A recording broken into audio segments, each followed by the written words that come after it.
All India मिली council Shah Gulbarga ने दारुल क़ज़ा पर मुस्लिम personal law board की तजावीज़ का खैर मक़दम किया। साथ ही मुतल्लिक़ा ख़वातीन के लिए माली इमदाद फराहम करने के लिए इमदाद कमेटी की तश्कील से भी इत्तिफ़ाक़ किया। मिली काउंसिल की मीटिंग में मुल्क की मौजूदा सूरत हाल पर तशवीश का भी इजहार किया गया।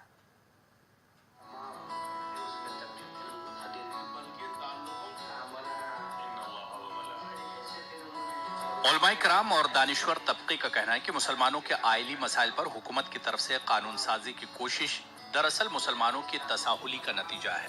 उलमाए दीन ने कहा कि अगर आज भी हिंदुस्तानी मुसलमान होश के नाखून नहीं लेते हैं तो हालात मजीद बिगड़ सकते हैं। मिली काउंसिल की मीटिंग में तलाक़ सलासा बिल, हलाला का मुतनाज़ा मसला और मुतलका ख़वातीन के नानो नफ़क़े जैसे मसाइल पर तबादला ख्याल किया गया।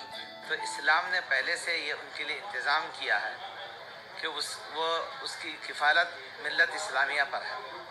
तो हमको चाहिए कि इस सिलसिले में इमदाद कमेटी बनाए या बैतुल-माल बनाए, सिर्फ मुतल्लका मुस्तई ख़वातीन की किफ़ालत की जाए।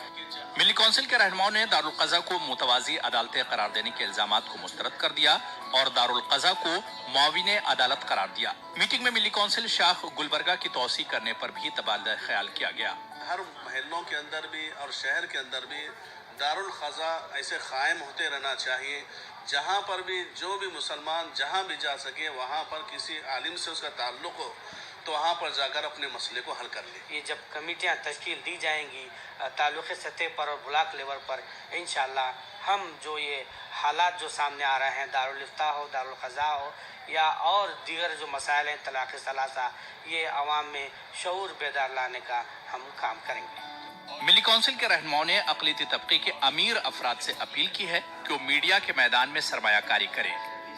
न्यूज़ 18 उर्दू के लिए गुलबर्गा से जवाद मीर की रिपोर्ट।